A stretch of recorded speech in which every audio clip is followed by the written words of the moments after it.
जी दोस्तों, ट्रायंगल के सेशन को आगे बढ़ाते हुए आज हम लोग देखेंगे ट्रायंगल के बहुत ही महत्वपूर्ण क्वेश्चन को।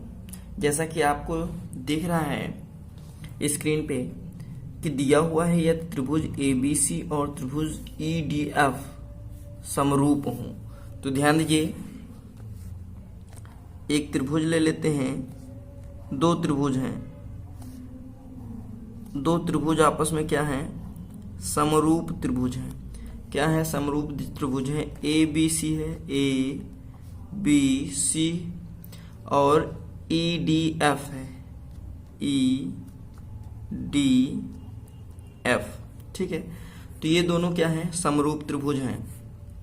तो ध्यान दीजिए, हम लोग ऑप्शन से देखते हैं कि ये समरूप त्रिभुज, देखिए समरूप त्रिभुज के क्या होते हैं, समरूप त्रिभुज के संगत भुजाओं का जो अनुपात होता है वो बराबर होता है। समरूप त्रिभुज के संगत भुजाओं का अनुपात क्या होता है, बराबर होता है। कोण A बराबर कोण E होगा, कोण B बराबर कोण D होगा, कोण C बराबर कोण F होगा। ये समरूप त्रिभुज के गुण हैं। तो अब पहले ऑप्शन में दिया हुआ है, अगर देखिए ध्यान दीजिएगा, AB अपान, यहां पे देखिए अगर AB अपान AC, यहां से देखिए AB अपान AC, यहां पे AC बराबर DE अपान EF हो रहा है। तो देखिए AB अपान AC बराबर AD अपान EF होना चाहिए। तो AD अपान EF है, तो पहला वाला ऑप्शन सही चल रहा है, पहला वाला ऑप्शन ठीक है। दूसरे ऑप्शन में देख लेते हैं, BC अपान AB कह रहा है। तो ध्यान दीजिएगा, यहाँ पे BC है, BC AB को लाते हैं इधर, तो BC अपान AB बराबर दिया हुआ है FD अपान DE। तो ध्यान दीजिए, BC अपान AB है, BC अपान AB, तो इसी तरीके से FD या DF अपान ED या DE होगा। तो DF अपान ED होगा या FD होगा। तो ये भी ऑप्शन आपका सही है। ऑप्शन नंबर C देख लेते हैं, BC अपान AB, फिर दिया हुआ है BC अपान, ऑप्शन नंबर C में देखेंगे BC अपान, देखिए BC अपान AB करते हैं, BC अपान AB बराबर होगा EF अपान DE, EF अपान DE। तो ध्यान दीजिए, BC ये भुजा है, AB ये भुजा है, उसी तरीके से DF अपान ED होना चाहिए, लेकिन यहाँ पे EF अपान DE दिया हुआ है, तो ये वाला ऑप्शन आपका गलत हो जाएगा। ऑप्शन नंबर C आपका इसमें गलत जा रहा है। D को भी चेक कर लेते हैं, D दिया हुआ है BC अपान AC, BC अपान AC, तो देखिए ये BC है, ये AC है, तो BC अपान AC, तो इसी तरीके से DF अपान EF होना चाहिए। तो देखिए यहाँ पे FD दिया हुआ है, तो FD या DF अपान EF, तो देखिए DF अपान EF, तो ये वाला ऑप्शन आपका सही है। इस तरीके से आपका ऑप्शन नंबर C गलत हो रहा है। ठीक है, चलिए आइए हम लोग देख लेते हैं नेक्स्ट क्वेश्चन पे। ध्यान दीजिए, जैसा कि आपको स्क्रीन पे दिख रहा हुआ है, यहाँ पे दिया हुआ है एक समबाहु त्रिभुज, एक समबाहु त्रिभुज ABC में यदि AB का मध्य बिंदु DE, AB का मध्य बिंदु DE है और AC का मध्य बिंदु E है, तो त्रिभुज ABC, तो ध्यान दीजिए त्रिभुज ABC बड़ा वाला त्रिभुज, फिर त्रिभुज ADE छोटा वाला त्रिभुज के क्षेत्रफल का अनुपात पूछ रहा है। क्या पूछ रहा है, अनुपात।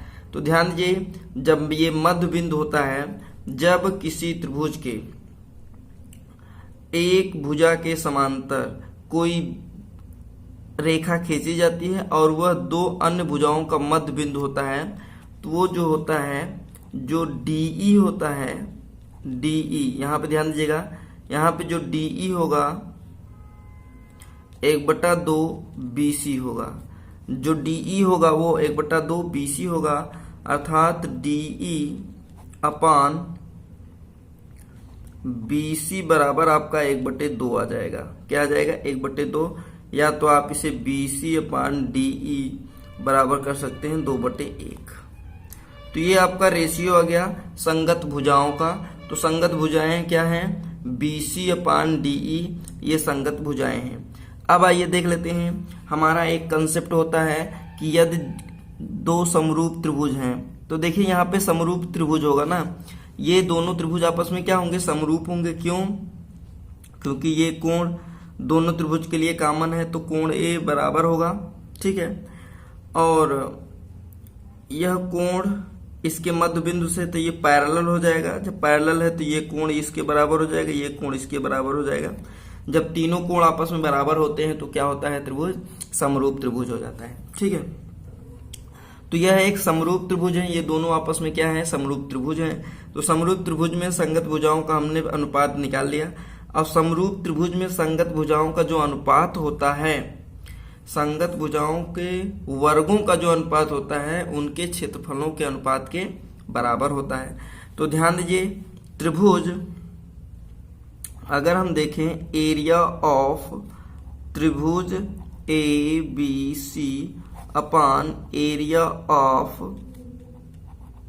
त्रिभुज ADE का अगर अनुपात निकालें तो संगत भुजाओं के अनुपात के, संगत भुजाओं के वर्गों के अनुपात के बराबर होगा।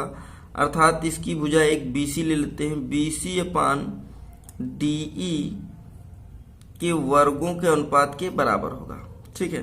तो अगर इसको हम लोग आगे बढ़ाएं तो BC अपान DE दिया हुआ है, BC अपान DE 2/1 है, तो 2/1 का स्क्वायर कर लेंगे। इस तरीके से आपका 4/1 आ जाएगा, अर्थात 4:1 आ जाएगा।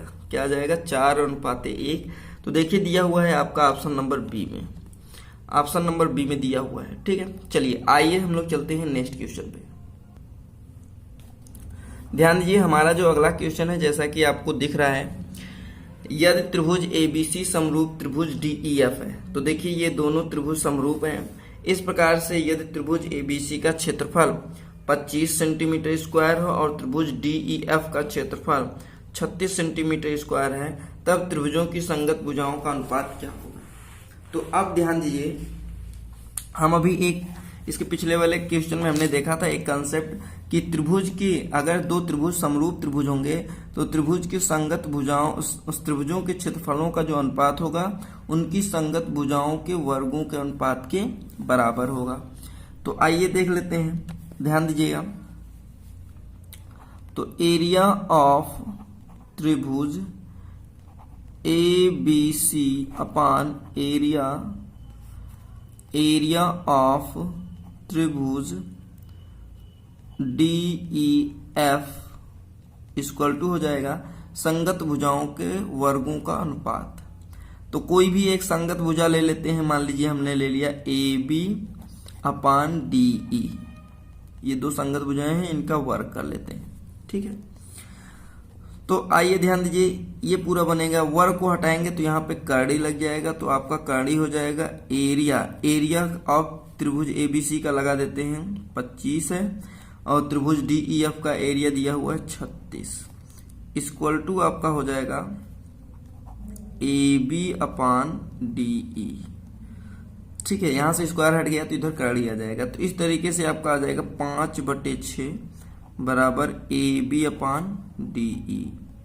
तो ये ध्यान दीजिएगा, ये तो संगत भुजाएं हैं, तो संगत भुजाओं का जो अनुपात आया है 5:6 आया है। क्या आया है? 5:6। तो देखिए दिया हुआ है आपका ऑप्शन नंबर सी में 5:6, ठीक है। चलिए आगे हम लोग चलते हैं नेक्स्ट क्वेश्चन पे। अब ध्यान दीजिए, हमारा जो अगला क्वेश्चन दिया हुआ है त्रिभुज ABC समरूप त्रिभुज DEF इस प्रकार हो कि इन त्रिभुजों की संगत भुजाओं का जो अनुपात है 4:5 है के अनुपात में है, तब इनके क्षेत्रफलों का अनुपात क्या होगा? अब ध्यान दीजिए, हम लोगों को पता है एरिया ऑफ त्रिभुज ABC अपान एरिया ऑफ त्रिभुज DEF इक्वल टू आपका क्या हो जाएगा? संगत भुजाओं का वर्गों का अनुपात। तो संगत भुजाएं मान लेते हैं, ले लेते हैं AB का वर्ग अपान DE का वर्ग, ठीक है। चलिए, तो यहाँ पे आपका हो जाएगा एरिया ऑफ त्रिभुज A B C upon area of त्रिभुज D E F equal to हो जाएगा ए बी अनुपात डी ई दिया हुआ है 4/5 का स्क्वायर कर लेते हैं। इस तरीके से आपका आएगा 4 चौके 16, 16/25। ध्यान दीजिएगा, तो ये 16:25 हो जाएगा। क्या हो जाएगा? 16:25। तो इस तरीके से जो क्षेत्रफलों का अनुपात आया है वो कितना आया है? 16:25। तो देखिए दिया हुआ है आपका ऑप्शन नंबर सी में। तो इस प्रकार से हम लोग बहुत ही आसानी से ट्रायंगल के क्वेश्चन को कर पाते हैं। तो ये वीडियो आपको कैसा लगा कमेंट बॉक्स में कमेंट करना ना भूलिएगा। या चैनल पे नए हो तो चैनल को सब्सक्राइब कर लीजिएगा, बेल आइकन पे प्रेस करना ना भूलिएगा ताकि नए नोटिफिकेशन आप तक पहले पहुंच गए। जी दोस्तों, हम लोग फिर मिलेंगे नेक्स्ट वीडियो में नेक्स्ट टॉपिक के साथ। तब तक के लिए जय हिंद।